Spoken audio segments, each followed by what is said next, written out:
Hola, ¿cómo están? Buenos días. Ya se acuerdan de mí, soy Carolina Santillán. Estamos transmitiendo en vivo para una sesión de preguntas y respuestas que habíamos pensado a partir de que empezaron a tomar el curso el semestre pasado. Ya han pasado justo un poquito más de 6 meses desde que grabamos el último video.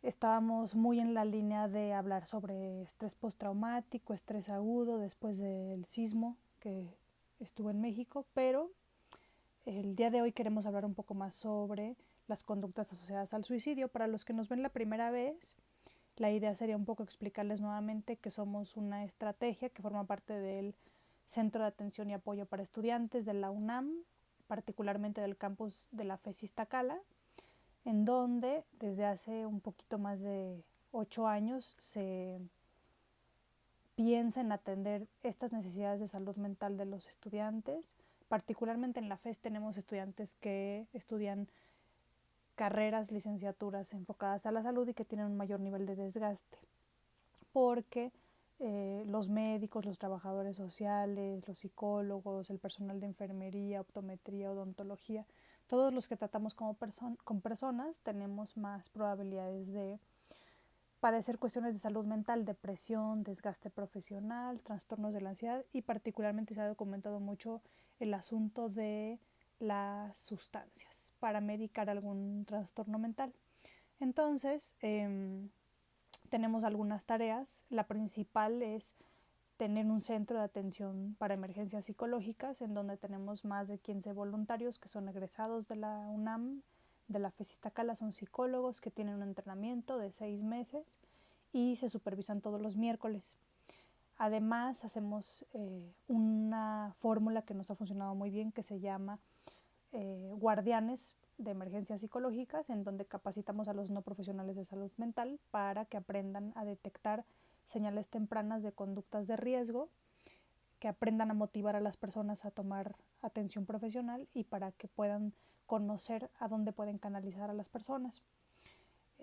También lo que hacemos es hacer investigación. Entonces cada año seleccionamos una muestra representativa o durante el examen médico automatizado, es decir, a todos los alumnos de primer ingreso les preguntamos sobre la presencia de conductas asociadas al suicidio, para que de esta manera podamos seguir a los estudiantes a lo largo de su trayectoria dentro de la universidad y podamos ofrecerles apoyo, porque se ha demostrado que la salud mental impacta en las trayectorias académicas, en el aprendizaje, en el desempleo, en muchas esferas de la vida. Entonces, esta sesión de preguntas y respuestas es la primera de varias para los que acaban de tomar el curso. Esta sesión se construye a partir de las preguntas que ustedes nos envían. Entonces, a pesar de que es un día en México de vacaciones, eh, tenemos una lista de preguntas que nos han hecho algunos de ustedes, y si alguien más quiere, por favor, compartirnos sus preguntas, vamos a considerarlas. Entonces vamos a empezar con una pregunta muy sencilla que tiene que ver con quién puede tomar el entrenamiento. Nosotros invitamos a que los egresados de la carrera de psicología de cualquier universidad pública o privada de México o de cualquier parte de Latinoamérica, tenemos la suerte de que ya hay muchos estudiantes que vienen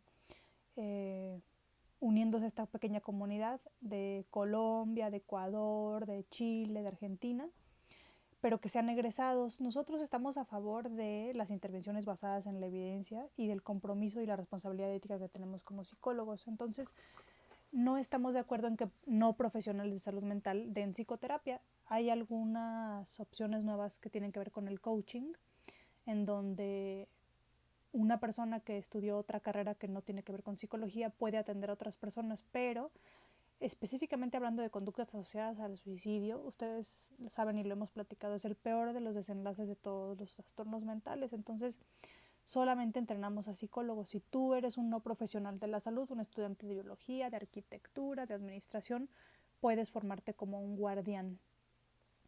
La primera pregunta dice, ¿se atenderán todos los casos que lleguen al servicio de emergencias psicológicas o solo los que estén relacionados con el suicidio? Y la segunda dice, ¿se derivarán hacia algún otro servicio?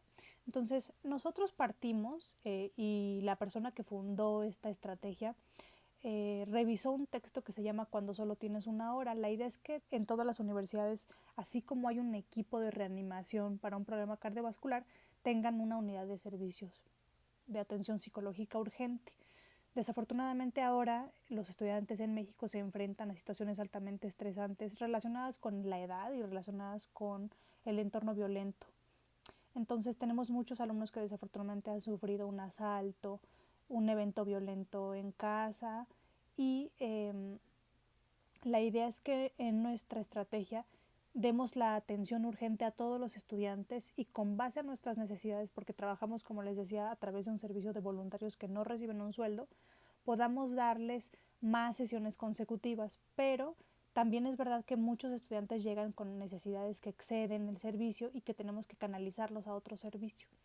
Entonces, tenemos dos maneras. Una manera es que hagan una cita a través de la plataforma, que es solamente para estudiantes de la UNAM.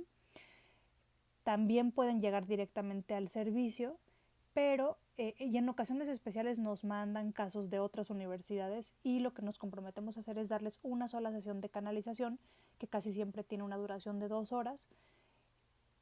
Hacemos una evaluación muy fina y les ofrecemos opciones institucionales, casi siempre el Instituto Nacional de Psiquiatría, la Clínica de Terapia Familiar de la FES Iztacala o algún otro servicio en que nosotros tengamos mucha confianza, que sea público, que sea excelente, que sea gratuito o de muy bajo costo, para que los canalicemos, porque hablando de suicidio es muy fácil pensar que el asunto es individual y conforme más profundizamos en el tema entendemos que es un asunto sí individual, pero tiene una parte familiar que hay que atender y que como sociedad nosotros hacemos cosas o dejamos de hacer cosas que ponen en riesgo al mayor número de personas. Entonces, en la FES Iztacala hay muchos otros servicios para la comunidad.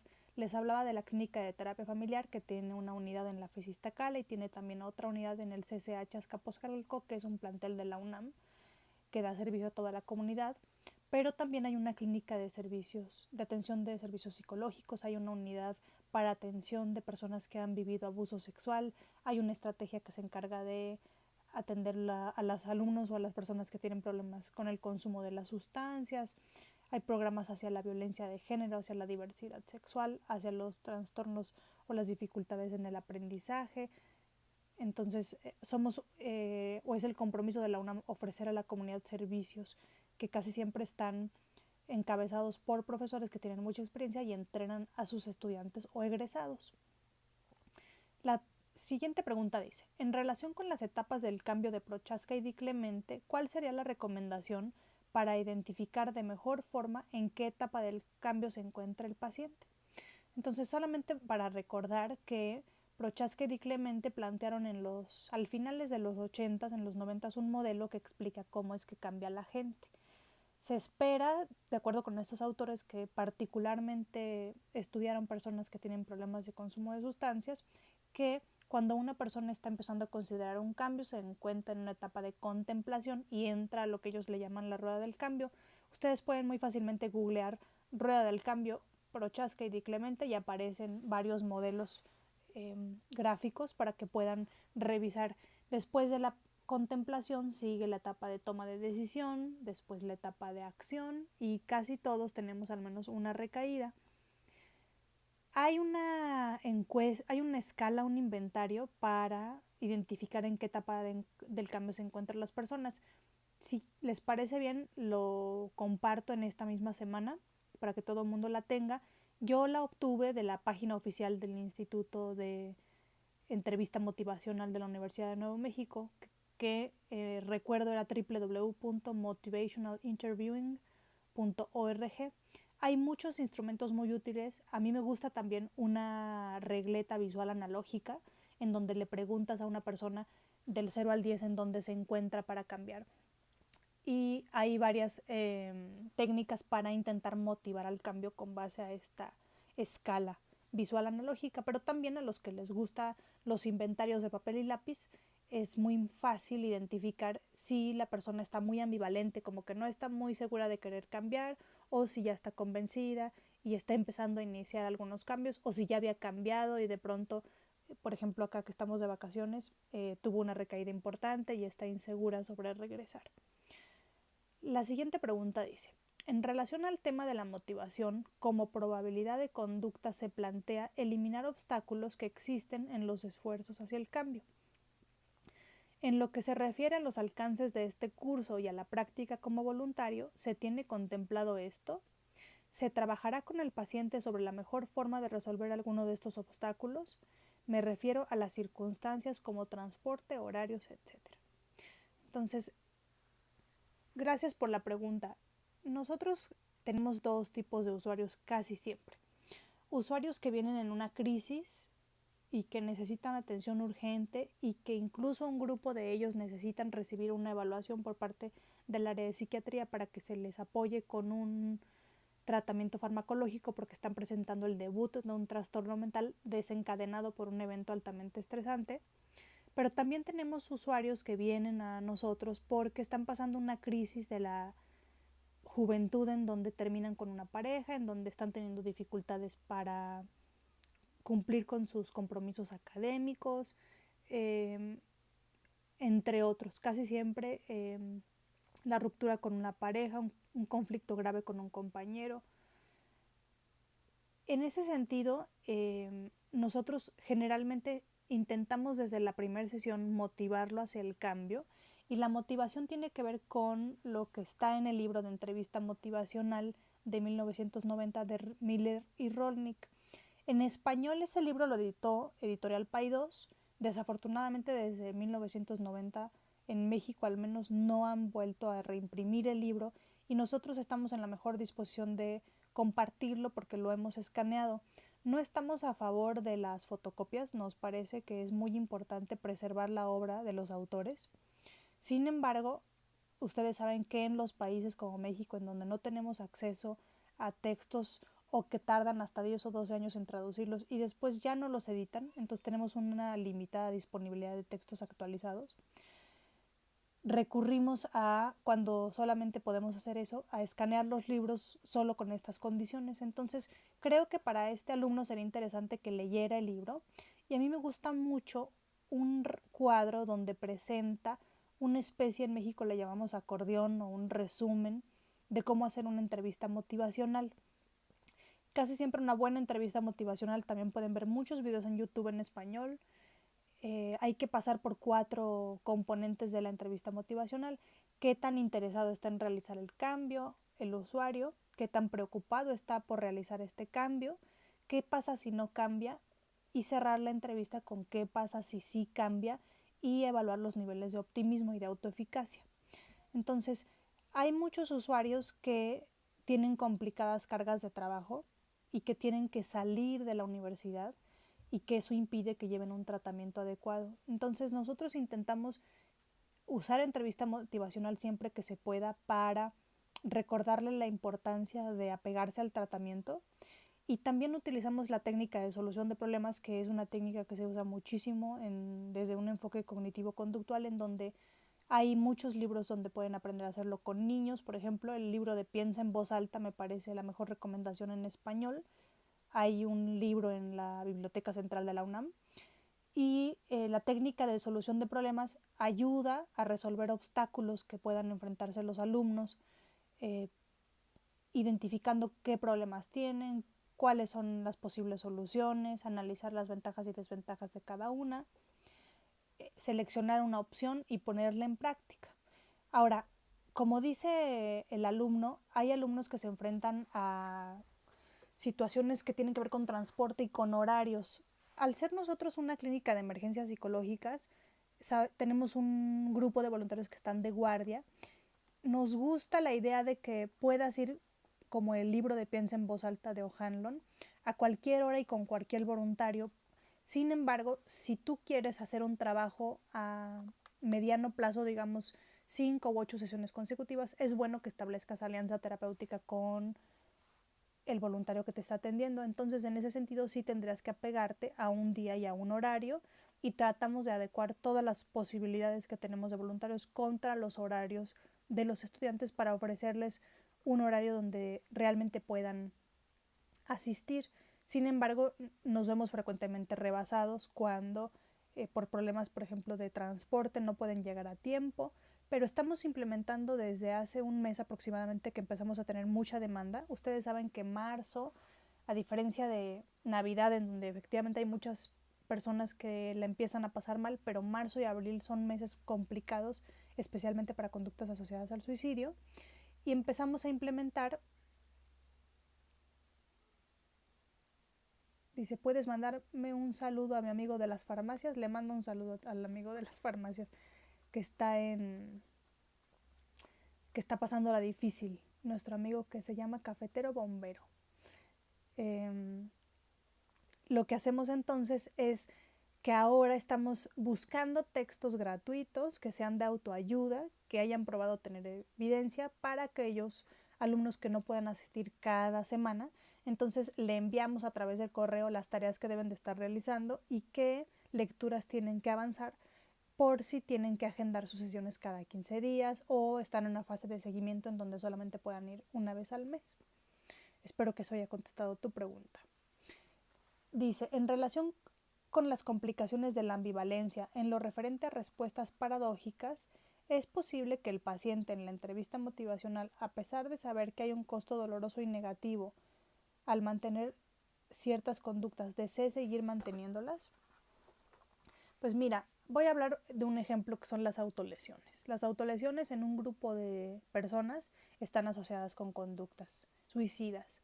Entonces, autolesionarse lo que casi siempre genera es una especie de autorregulación emocional. Porque cuando tú sientes mucha activación fisiológica, una emoción muy intensa, la autolesión lo que logra es desconectarte con ese dolor, infligirte dolor y controlarlo. Dice, hola, ¿cuáles son los secretos de tu belleza? Ay, muchas gracias. Ejercicio todos los días, comer súper bien y dormir súper temprano. Entonces es importante que nos demos cuenta que es difícil, o hablando de otro tema, por ejemplo, la tricotilomanía o los hábitos nerviosos, en donde cuando estás muy nervioso, morderte las uñas o arrancarte el cabello o exprimirte la cara y hacer un hábito nervioso te desconecta, te aleja de esa situación. Entonces es muy importante que tú empieces a identificar, puede ser a través de la entrevista motivacional, que aunque hay un costo doloroso de autolesionarse o hay un costo doloroso de morderte las uñas o de arrancarte el cabello, hay momentos en los que es difícil poder detener estas conductas porque la emoción es muy intensa. Entonces probablemente sea buena idea tratar de inhalar y exhalar, tratar de cambiar de actividad, tratar de empezar a notar cómo te sientes. Pero efectivamente es difícil absolutamente todas las veces resistirse a realizar conductas aunque impliquen dolor, aunque impliquen un costo personal o interpersonal alto, ¿no? Lo que tienes que empezar a detectar es qué te está pasando en ese momento. Tal vez estás enojado, tal vez estás triste, tal vez no te habías dado cuenta, pero esa situación te causó mucho más tristeza de lo que sentías, etc. Luego dice, en relación a la ambivalencia y a preguntar sobre los dos lados de la moneda, positivo y negativo, ¿cómo se trabaja con pacientes que tienen miedo o ansiedad? ¿Hay alguna forma de plantear la pregunta de lo que es bueno o positivo de mantenerse en ese estado? Bueno, nos salimos un poco del tema central que es suicidio. Sin embargo, uno de los motivos por los cuales más alumnos nos buscan es porque tienen alguna cuestión de ansiedad. En México, el primer problema de las personas que nos buscan es ansiedad, consumo de sustancias, en México a nivel país, digamos, y depresión. Entonces, hablando un poco de ansiedad, porque muchos estudiantes empiezan a tener ataques de pánico, un grupo mucho más pequeño, estrés postraumático, fobia social, miedo a hablar en público. Siempre nos gusta señalarles que la ansiedad es algo positivo, porque la ansiedad te prepara para enfrentar un peligro. Entonces, si tú tratas como esos planteamientos previos de terapia, incluso de terapia conductual, en donde se decía que hay que luchar contra la ansiedad, hay que vencerla, hay que acabarla, hay que controlarla. Nosotros no coincidimos con esa postura. Creemos que hay que aprender a vivir con ansiedad. Muchos de nosotros vamos a padecer ansiedad por muchos años y se va a activar en situaciones altamente estresantes, pero es importante no intentar pelearse con ella.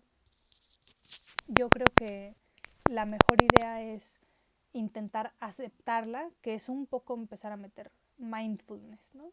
Estoy aquí, estoy presente, tengo, por ejemplo, un ataque de pánico, que es el peor de los trastornos ansiosos, en donde sientes taquicardia, en donde incluso puedes sentir mareo, puedes sentir sudoración, puedes sentir frío. Es importante no pelear con la ansiedad, nada más darte cuenta, a ver, algo me está pasando, mi cuerpo está preparándose para enfrentar una situación de vida o muerte. Tal vez un examen no es una cosa de vida o muerte, pero mi cerebro no lo entiende así, mi cerebro está reaccionando y ayudándome a enfrentar, o pasar a exponer al frente lo estoy viviendo así como una cuestión de vida o muerte, en donde simplemente tengo que ser un poco más compasivo, empezar a notar cómo respiro, empezar a intentar bajar el número de respiraciones, empezar a, si estoy hablando en público, de intentar echarme un súper clavado, inmersión en el tema, y no ponerle tanta atención a los síntomas. Entonces, a mí siempre me gusta hablar como de lo positivo de la ansiedad. La ansiedad siempre va a estar ahí, nada más hay que mantenerla a niveles que nos ayuden a desempeñarnos, porque incluso si tú eres de los que funciona mejor entregando el trabajo una noche antes, y esta adrenalina que te produce la urgencia, la ansiedad te ayuda a desempeñarte. Entonces, porque logra poner tu atención a un punto óptimo, digamos. Bien, dice, en relación al protocolo general del servicio, quisiera saber si funciona de la siguiente forma. 1. El paciente asiste al servicio. B. Si se trata de una emergencia, se utilizan los primeros auxilios psicológicos: contener, informar, normalizar y consolar. Si no es una emergencia, se procede con la entrevista motivacional. Entonces, lo que queremos aquí es recordarles que efectivamente tenemos un protocolo de atención para los usuarios, en donde el primer paso es identificar si hay señales que nos pueden indicar riesgo alto. ¿Cuál es el riesgo alto? Está documentado. Las personas que traigan ya un intento suicida desde tiempo atrás, las personas que traigan indicadores importantes de sintomatología depresiva, personas que tengan un componente hereditario para problemas de salud mental, consumo de sustancias, las personas que hayan pasado por más de 3 eventos altamente estresantes en el último año. Se ha documentado que los principales eventos muy estresantes para suicidio son la pérdida de un ser querido, el suicidio de alguien más, una enfermedad en un familiar muy cercano o la muerte de un familiar cercano, y en muchos de los casos, hablando de jóvenes, de pérdida de la pareja o conflicto grave, violencia. Entonces, efectivamente, lo primero que hacemos en la sesión 1 es determinar, porque siempre tenemos a la mano una escala de tamizaje que se llama Mini 20, en donde estimamos si la sintomatología depresiva es moderada o grave, y entonces determinamos si es alguien que tiene riesgo, si es un primer auxilio psicológico después de un evento altamente estresante, y usamos los 4 pasos. Si está intentando hacer un cambio importante, usamos la entrevista motivacional, pero también en la sesión 1 tenemos la responsabilidad de que, si la sintomatología depresiva es muy importante, de canalizarlo desde la primera sesión con la psiquiatra. Si es una crisis de ideación, un intento suicida dentro del campus, tenemos que hacer un plan de seguridad y considerar si es un estudiante que podría ameritar un internamiento. La siguiente pregunta dice: ¿en qué momento se recomienda dar información sobre el tipo de terapia, tiempos, obligaciones del terapeuta en casos legales, etcétera? Aaron Beck sugiere que se haga desde la sesión 1. Nosotros lo que hacemos es que, aunque sea una sesión de primeros auxilios psicológicos, le pedimos al usuario que en los 5 minutos últimos de la sesión nos dé oportunidad de explicarles cuáles son los términos del servicio. Nosotros somos un programa institucional. Tenemos que avisarle a los usuarios que no podemos atenderlos más que dentro del campus. Si tuvieran una emergencia, pueden llamarnos por teléfono para tener una sesión máximo de 20 minutos. Si no, los podemos atender al día siguiente a primera hora. Nuestro enfoque es una terapia cognitivo-conductual que a más del 80% de las personas le ha demostrado ser eficaz y es el tratamiento estándar que más evidencia ha demostrado para sintomatología depresiva y ansiedad.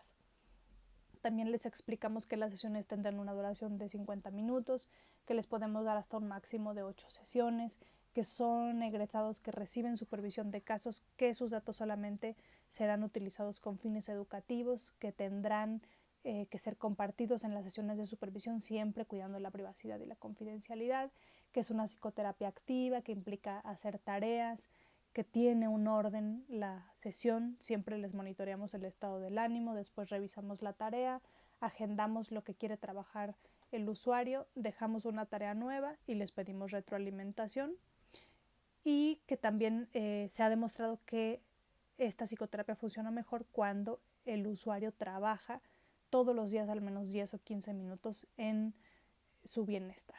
Entonces, de esa manera, nosotros explicamos y le pedimos que nos dé su consentimiento informado para seguirlo atendiendo. Él tendrá que llenar en línea, al menos en nuestro servicio, una serie de formatos para avisarnos que está de acuerdo con estas cuestiones de la confidencialidad, de la privacidad, que nos da su consentimiento para grabar una sesión que será supervisada, y si no acepta los términos del servicio, podemos canalizarlo con otro tipo de servicio que se adecue más a sus necesidades o a sus intereses. Dice, desde la apertura del programa CREAS, ¿cuáles son los problemas que con mayor frecuencia se atienden? Pues ya les decía, depresión, ansiedad y conductas asociadas al suicidio, principalmente ruptura con la pareja. Desde su experiencia, ¿cuál sería el principal indicador de un trastorno mental grave que deba ser canalizado? Pues es muy difícil porque hay muchos trastornos y para cada trastorno mental grave hay un criterio para saber si este está en un nivel moderado o grave. Algo que sí es muy importante aclarar es que a nosotros no nos comprometemos a hacer maniobras heroicas. Desde la sesión 1 los voluntarios están capacitados para distinguir cuando la sintomatología ansiosa, depresiva, si hay conductas del espectro psicótico, si hay consumo de sustancias, trastornos de la conducta alimentaria, etcétera, que me parece que son los más graves porque están más asociados al suicidio, exceden de más de 2 o 3 horas diarias. Para eso, entonces, afortunadamente contamos con un servicio de psiquiatría donde les pedimos que acudan desde la primera sesión y anotamos en el expediente que estamos enviándolos a canalización. Los alumnos tienen el derecho de pedir siempre una segunda opinión y tienen el derecho de no querer tomar medicamentos, pero nosotros estamos obligados a canalizarlos, estamos obligados a anotarlo en su expediente porque es muy importante hacer apego. Se ha demostrado que la terapia cognitiva funciona mejor cuando hay esta sinergia entre un buen fármaco y en una psicoterapia muy activa. Y hay que canalizarlos desde la primera sesión. La siguiente pregunta dice, en esta sección se planteó un lapso de 8 sesiones para trabajar diferentes habilidades que ayuden al paciente a resolver el problema con el que se presenta el servicio. Puede darse el caso de terminar antes de las 8 sesiones o forzosamente el servicio se termina al concluir este periodo. Entonces nosotros ofrecemos normalmente hasta 8 sesiones. En ocasiones excepcionales depende de la carga de trabajo. Cada vez, afortunadamente, hemos tenido más casos que hemos atendido porque el programa de guardianes está funcionando muy bien y cada vez un mayor número de profesores, de jefes de carrera, de jefes de clínica nos envían a más usuarios. Eso hace que podamos dar menos número de sesiones para atender a más usuarios en urgencia y canalizarlos, pero cuando la demanda es baja, lo que logramos hacer es que hasta 11 o 12 sesiones. Sin embargo, también hay un grupo de usuarios que no están interesados y que encuentran que la terapia cognitiva les ayuda y les da resultados de una manera pronta. Entonces hay un grupo de usuarios que solamente vienen en una crisis, le damos algún entrenamiento en habilidades, los psicoeducamos sobre qué es lo que lo llevó a la crisis, qué debería de trabajar, y la gran mayoría de las personas cuentan con sus propios recursos para salir adelante. Entonces podría ser en un número menor de sesiones, y siempre es importante ir comentando con el usuario cómo se siente, si le está sirviendo el servicio, etc. En el video 3.2 se habla de que se muestra un video en donde se observa una sesión de trabajo con uno de los voluntarios del CREAS. ¿Hay la posibilidad de contar con ese material? Entonces, me imagino que me refiero a una entrevista motivacional que realicé con uno de mis egresados. Y también subimos un video hace unos meses sobre un juego de roles para detectar o construir la línea del tiempo del acto suicida. Todos los videos que hemos grabado están accesibles en el canal de YouTube. Siguiente pregunta dice, me gustaría saber cuáles son los horarios en los que se lleva a cabo la supervisión de los actuales voluntarios y en qué consiste esta. Todos los miércoles de 1 a 2 de la tarde en mi cubículo, que está en el segundo piso del edificio de gobierno de la carrera de psicología, a 2 puertas de la carrera de psicología en la UNAM, en la FES Iztacala, supervisamos los casos. Acuden los voluntarios que están dando servicio, esto es obligatorio para los voluntarios, y lo que hacemos es que primero damos prioridad a los casos urgentes. Entonces, cada voluntario nos avisa cuántos casos está revisando, si tiene algún caso urgente donde cree que necesita atención, presenta el caso y le damos retroalimentación y sugerencias sobre alguna bibliografía que pueda seguir revisando, y opinamos todo sobre la intervención. Especialmente ustedes saben que es una terapia bastante directiva, le sugerimos qué tareas o qué ejercicios puede realizar, pero si no hubiera casos urgentes, tenemos hipotéticamente fechas planteadas para que cada usuario pueda exponer un caso, ya sea a través de un audio o que presente con las notas clínicas que lleva, para que nosotros estemos absolutamente seguros de que está haciendo terapia cognitiva, de que usa las técnicas que nosotros sugerimos, etc. Y cualquier persona que esté tomando el entrenamiento y que ya esté inscrita podría asistir a las sesiones de supervisión. Después nos comentan que surgieron algunas preguntas sobre la terapia familiar sistémica. Y si no hubiera otras preguntas, creo que estas serían las últimas 2 preguntas que resolveríamos. Dice, ¿en algún momento se da terapia de familia a los usuarios o a la familia sobreviviente de un suicidio? Yo estoy justo atendiendo un caso que recientemente nos canalizaron de un colegio de ciencias y humanidades, en donde empecé a identificar que lo que más necesita la persona a la que estamos atendiendo es terapia familiar. Como les decía, la clínica de terapia familiar de la FES Iztacala está siendo atendida por estudiantes de maestría y está muy bien supervisada. Entonces tenemos el caso de una joven que ya tiene 2 intentos suicidas serios, en donde ella prefiere morir a comentarles a sus padres qué está pasando, porque está pasando por una situación muy complicada en donde ella cree que si sus padres se enteran se van a sentir decepcionados o avergonzados de ella. Y hablaba yo sobre la importancia, un poco retomando las ideas de Russell Barclay, a los que les interese leer sobre terapia conductual para adolescentes. A mí me encanta el libro de Adolescentes Desafiantes y Rebeldes de Editorial Paidós, en donde se habla sobre esta importancia de la comunicación con los padres, y los padres tendríamos que transmitir algo que se llama aceptación incondicional. El ejemplo que siempre me gusta dar es que inclusive cuando tuviéramos una situación muy grave que nos pusiera en peligro de, por ejemplo, estar encarcelados por haber cometido un delito grave, siempre para un padre es mejor saber lo que está pasando que ignorarlo. Es cierto que hay familias en donde el mensaje es muy claro y donde los padres dicen aquí no quiero problemas, resuelvan las cosas como ustedes puedan, pero en general los padres están muy interesados en saber qué pasa con la vida de sus hijos, en intentar de ayudarlos con todos los medios posibles. Entonces, cuando un joven está pasando por una situación difícil, se podría platicar hacia el curso de suicidio que será presencial y qué temas abarcará. Ok.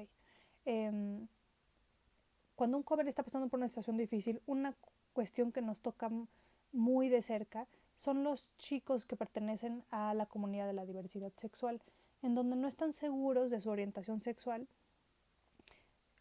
En ocasiones prefieren morir a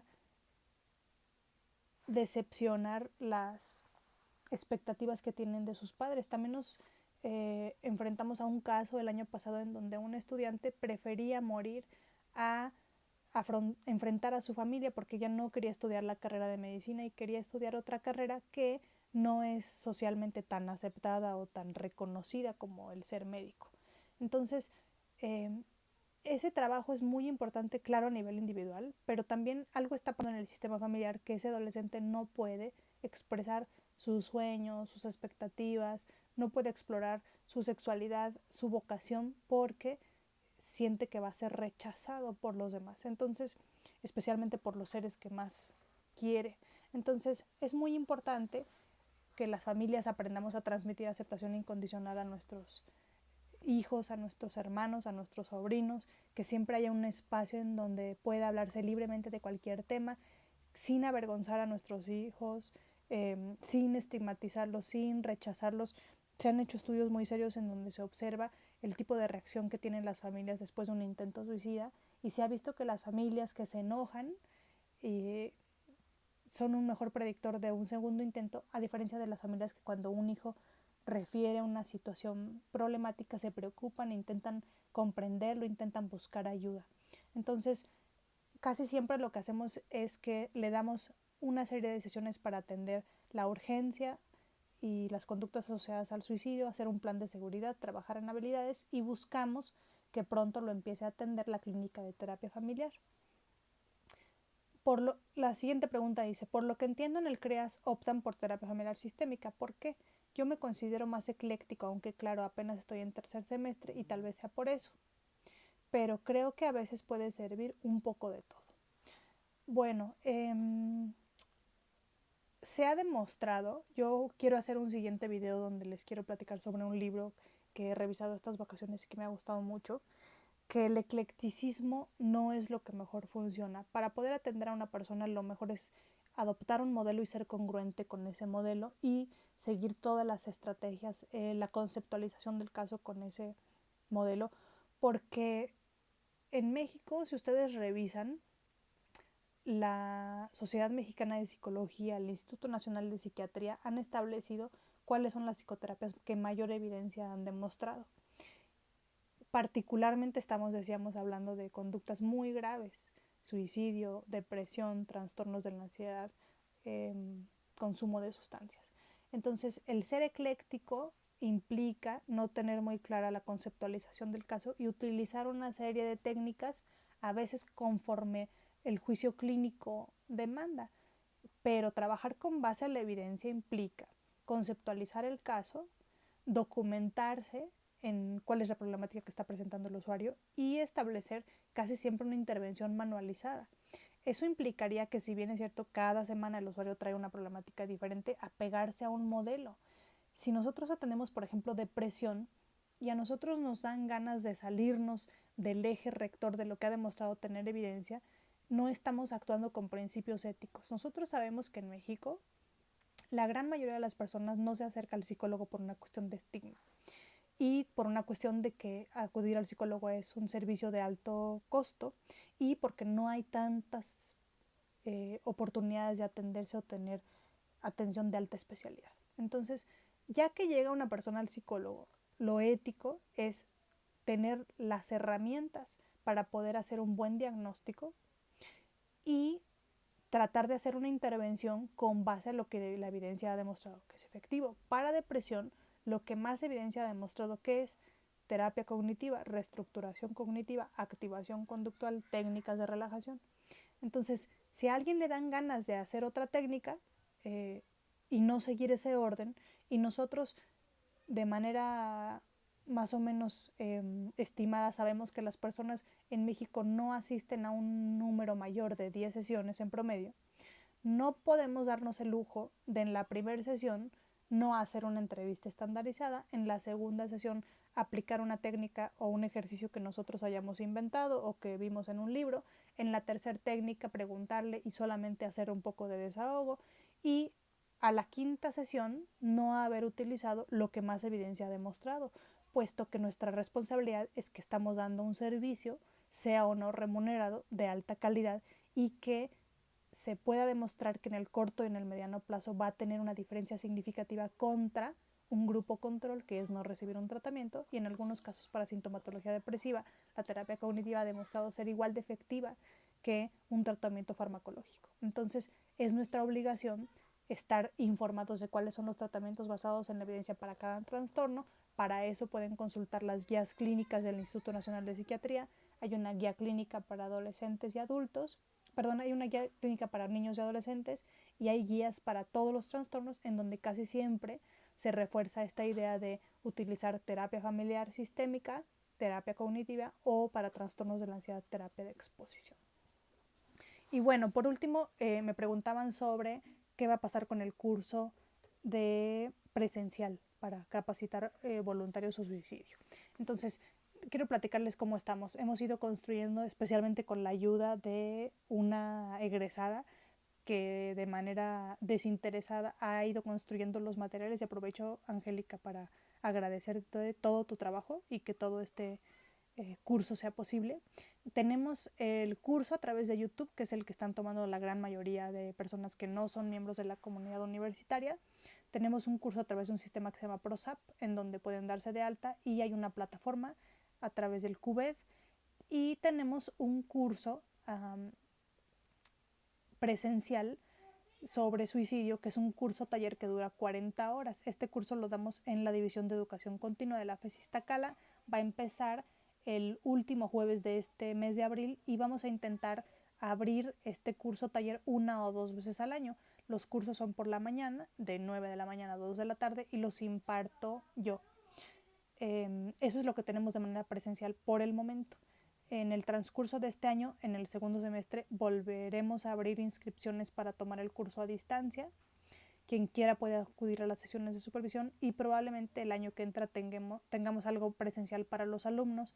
Seguiremos haciendo estas sesiones de preguntas y respuestas. Por favor, escríbanos a los comentarios del canal, porque su opinión es lo más importante. Escríbanos a la página de Facebook, y también estamos abiertos a que si alguno de ustedes en la universidad en donde esté quisiera que llevemos el curso presencial a su universidad, podemos hacer todos los trámites correspondientes para estar con ustedes, porque la UNAM puede llevar los cursos fuera de la universidad a través de un convenio, a través de cuestiones institucionales que se pueden negociar. Entonces, tenemos muchas oportunidades de capacitarnos. Este canal es solamente el intento de intentar difundir un poco de lo que hemos aprendido en el camino, pero solamente se enriquece a través de seguirnos retroalimentando y enriqueciendo con lo que ustedes vayan percibiendo. Saludos a Lima.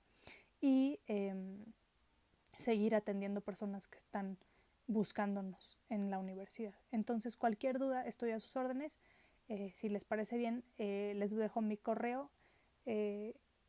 Yo reviso personalmente el Facebook del CREAS. Tenemos también una cuenta de Twitter, y estamos atentos a cualquier comentario o solicitud. Muchas gracias por haberse conectado, especialmente los mexicanos como yo, que estamos de vacaciones. Un abrazo.